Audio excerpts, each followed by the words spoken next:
Kai ka san me na gani? Me kake gani? Ba abin da ba ka gani wanda ban ya jujuwa ji na gani. Oh no!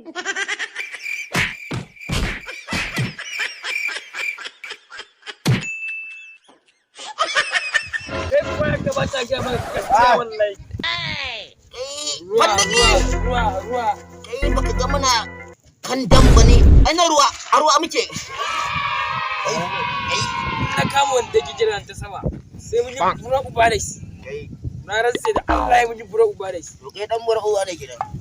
Sai Kai wanda kina ga maka magana ne. ko kunya nake ji ba kunya. ka san me ke faruwa ne? Karan jiya na je wancan dutsen na kwarnan gangarar kasan nan. Sai na ga wani ɗan ciyashi ya ɗaga dutsen nan sama ya ɗora a kai. Wayan zuwan sauce miji. Ba yanku bane. Wallahi shashi na ka fata ga ma gaskiya gaba ki dai wallahi. Ai ne nan ne ai. Bandaki. Wallahi ya suwa. Waye suna? Wallahi ya suwa. Waye biye shi? Kai ne ko? Tambaye shi. Tunda an kira azhar. Ka ga dawo wani asuban sai hada da asubai.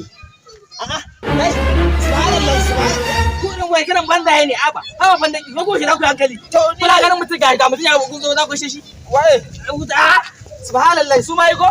Inna lillahi wa inna ilaihi la ilaha illa sannu inna lillahi su ba su gashi Allah kan sauni ne. A kira uwar wa sun wannan shi. kai abai ku da mutane bane Ina sholin nawa. kai yanzu asuba daga ma kai baka hankali ba Waya su ba da ride. Wai me fara ana mun gungana? Kai ana gungana wannan irin iskati man bayani.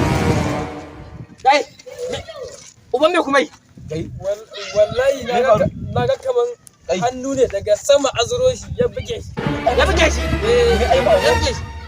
kai uban me faru Ni na randa da ƙarfin mulki.